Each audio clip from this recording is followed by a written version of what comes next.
I have to remind myself that you guys are not actually sitting in here with me. I've already tried filming this like so many different times, but I get so nervous. I try to make this sound professional.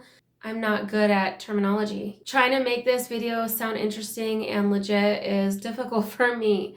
So I'm sorry if I look nervous. I'm having a hard time. So I did write a script, and this is just to help me to keep on track so that I don't go off topic and forget what I was talking about. So if you catch me looking down at my script, I'm sorry. So anyway, I took a food comprehensive sensitivity test. If you are stumbling across this video and you don't know which video I'm talking about, I'll link it down in the description box for you. You might want to watch that one first. That way you can get caught up so that you know what I'm talking about in this video. When I first posted that video, I didn't really get much of a response. I was still very new to YouTube. I'm still new. I only have 120 subscribers. But at that time, I think I might have had only about 38 to 40 subscribers. I honestly didn't get much of a response in regards to that video. And over time, I just kind of forgot about it and never thought to do a follow-up video. I did get a couple of my returning viewers who had complimented the video and thought it was interesting, and they also shared their related stories. And it was nice to know that someone other than myself has gone through the same kind of issues and it helped them in some way. I did have a couple of friends who found the video interesting and also encouraged me to make a video in regards to hypothyroidism, but I was too nervous and I really didn't think that anyone would listen. I am a stay-at-home mom. I'm just a person that has hypothyroidism that has basically relied on my own research, my own findings, and my own experiments at home. I did get one response from a guy who was really upset and took the time to go in my comment section and go off on a complete tangent and tell me how much of a waste of time and money this test was. Basically, my video was BS. He would actually sit there and watch it in increments and comment as he was watching the video. So yeah, I mean, that didn't help how I felt about it. Not to mention, I watch a lot of dietitians, I watch doctors, I watch nutritionists, and I've heard many times that these food comprehensive tests are not legit and that there's not enough scientific support to back up this food sensitivity test. The way that I found out about this test was actually on YouTube. I watched other people take the test, and they too didn't believe that the test was legitimate. They felt like the results that they got back were BS and they didn't agree with it. So it kind of discouraged me, and after I posted that video, I never really looked back. I never looked at the analytics. I never kept up with anything. So I went back and looked, and now I have 488 views on there and 18 likes, and I actually gained 3 subscribers. I'm wondering if that's why I lost a few of my subscribers recently, probably because they were expecting a follow-up and I never did. I'm sorry guys, I really didn't mean to let you guys down. I didn't think anyone cared. That's not to say that I didn't actually take the advice of the test that I did, because I did do what the test told me. I will get to the results of my test later on in the video. A couple of days ago, when I got a comment from one of my viewers, I was half asleep when I read the message. I was just so excited. Every morning I wake up, as soon as I open up my eyes, I check my YouTube channel, and lo and behold, I had a comment. She liked my video, and so she wrote a really long comment, and I was overwhelmed with joy thinking somebody actually cared enough to watch my video. And so I decided, you know what, I think I'll go ahead and do that follow-up video. If you think that this test is BS, I respect your decision, but please be kind in the comment section. It's really unnecessary. This is something that you don't want to watch. Don't watch it. It's that simple. So I want to go ahead and read her comment that she posted in my video. And it's in 2 parts, so I'll do the first part and then I'll do the second part. So she says, "Hi Shelly Lynn, I found your video after doing a search for IgG food sensitivity testing. I also took the Everlywell comprehensive food sensitivity test. I only have 1 moderate and 4 mild foods, so I'm also looking at the mild food list as well. The guy who said these tests are worthless and a waste of time and money is wrong. This isn't an allergy test, which you clearly and correctly say in your video. Allergy tests are based on IgE. This is an IgG test. It specifically states that it's an indication of potential sensitivities, not definitive. The next step is to eliminate all of the potential foods until your symptoms have resolved. If they don't, you may need to eliminate more foods until your symptoms have cleared up. Then the reintroduction begins, one food at a time, and space 3+ days between to see if your symptoms return. It's advised to track these on a chart with a list of your specific symptoms. You can find samples online. You will hopefully be able to add back many of the foods on your list. The point is to find out which specific foods cause your symptoms. Eliminating and reintroducing them one at a time doesn't work. They have to be eliminated until you are symptom-free. Then reintroduce them one at a time. Okay, first of all, I just want to mention this is super helpful and I appreciate this so much. When I looked up the Everlywell instructions, they offered a basic set of instructions to tell you how it works, but there's actually 3 different ways that you can approach this elimination diet, and it depends on how many foods are on your list and depending on the reactivity levels.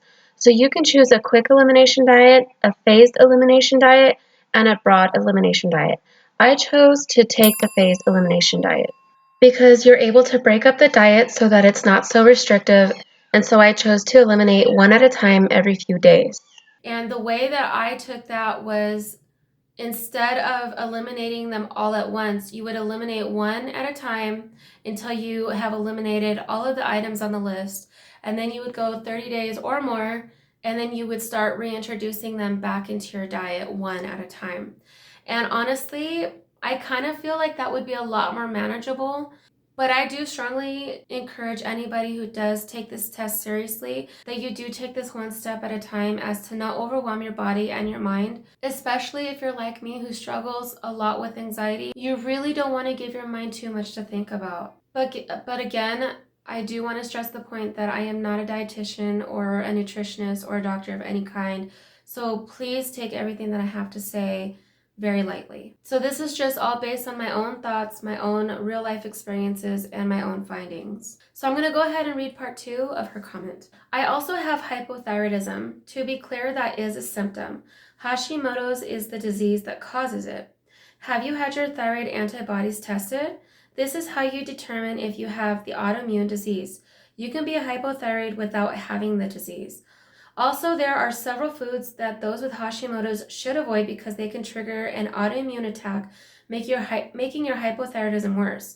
Also, most doctors only test TSH, which is your pituitary, telling your thyroid to produce more T4, which in turn your body should convert to T3. I hope you're doing well. I didn't see any updates as a result of this testing on your channel. How are your symptoms and have you eliminated any foods? So first I want to answer the question, did I have my antibodies tested? No, I have never had my antibodies tested. I didn't even know that such a test existed. I've never had a doctor encourage me to take that test. Next time I see my doctor to get my levels checked, I will ask him about it and see what happens. I just want to mention that your comment sounds so professional. I really appreciate how you said it and it made a lot of sense to me. But while I'm here, let me go ahead and explain a little bit about myself and my background. I am 39 years old. I found out that I had hypothyroidism when I was 19. It wasn't a shock to me. It was actually a relief when I found out because I was experiencing so many symptoms. I already knew it was coming for me. Mine is genetic. I get it from my mom's side of the family. I have 6 women in my family who have hypothyroidism. None of the men in my family were affected by it, and later on, I found out that it's not really common in men. Not to say that it doesn't exist, because I have spoken to men who do have hypothyroidism and they do struggle with it just as much, but it's more commonly affected in women. And I'm the only one who really took the time to actually do a lot of research on it. While I was doing my research, I had discovered that there are other types of thyroid diseases, such as Hashimoto's, that she had already touched base on. There's hyperthyroidism, and then there's thyroid cancer. I hate to compare this to a car part, but it's kind of like when a radiator goes bad. Once your radiator goes bad, it will cause your car to overheat, and then eventually it'll stop running. That's like the simplest analogy that I can give. Hashimoto's is essentially the beginning stages of hypothyroidism. It's a weakened thyroid that starts to attack your immune system and causes inflammation and then starts to give off extra hormones into your thyroid. That causes it to go into overdrive, resulting in hyperthyroidism. If left untreated, the thyroid becomes overwhelmed and it'll start to slow down and turn into hypothyroidism. If you continue going left untreated, eventually your thyroid dies and it prevents you from producing any hormones at all. But the good thing is that if you find out you have Hashimoto's early enough, it is actually reversible with proper diet and lifestyle changes. So what do you think happens after that? It's not thyroid cancer. What happens is that your thyroid can actually die and then you would have to have it removed. And if it's not treated properly, you can die from this disease. I know that sounds extreme and maybe a little morbid, but it's true. So what happens is if your thyroid actually dies, it'll cause a lot of health conditions. You can develop heart palpitations or irregular heartbeats. You won't really get really good blood flow to the body because your heart's not working properly. This could lead to nerve damage and infertility. Now, not to say that if you have hypothyroidism that you will have issues getting pregnant. I did kind of get into this with someone in another person's comment section. She didn't really want to listen to what I had to say and instead wanted to argue, and I'm not a confrontational person. I don't like to argue. If you have hypothyroidism, don't automatically assume that you will have issues getting pregnant. This is if you are not treating your thyroid issues. There had been many times that I did not have health insurance and I was unable to take my thyroid medication. During one of those times, I had a friend who was a newbie nurse, and so she was bringing me some expired levothyroxine in different micrograms, and it is dangerous. I don't suggest doing that. I did what I did because I was experiencing so many symptoms and I needed to get what I could get. For me, the first thing that happens when I'm not taking my medication is you bloat everywhere. At least I did. My face would bloat. My arms would bloat, my hands would bloat, my feet would bloat. And once you begin to gain weight, it's really hard to get it off. Diet and exercise has to be extreme for you to be able to see any kind of results. I have immense and extreme anxiety. It goes into full force and I feel mentally unstable. It's like a thick fog that settles into your mind, into your brain, and it prevents you from thinking clearly. And my cognitive skills became impaired. Even the ability to speak clearly was really difficult.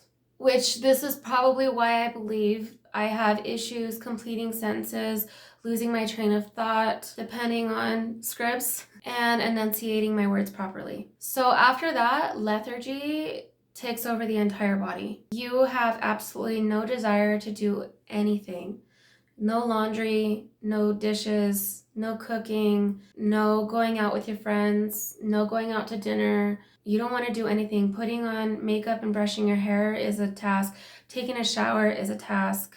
And you don't even want to sit up straight. But don't think that because you're laying down, you're actually going to sleep. You're just laying there with anxiety and your mind is racing back and forth and you're thinking about a whole bunch of different things all at once. Then comes hair loss. I developed rosacea, extreme breakouts like cystic acne. And then because you have all of these other issues, you have depression. Your mood swings become out of control, and then you have these cravings for sugar and salt. I think that's as far as I got.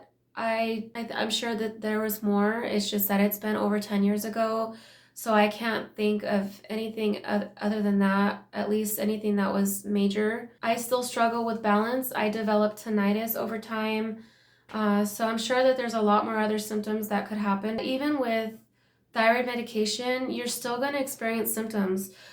Thyroid medication does not cure anything. It just makes having hypothyroidism or hyperthyroidism more manageable, but you just might experience them in a lesser form. So this is partially the reason why I took the food sensitivity test, because I was experiencing a lot of issues with bowel movements. I was experiencing bloating. My rosacea was flaring up, and it's all connected. Our body is all connected. If you got to think kind of like a car, your car cannot run without its components, right?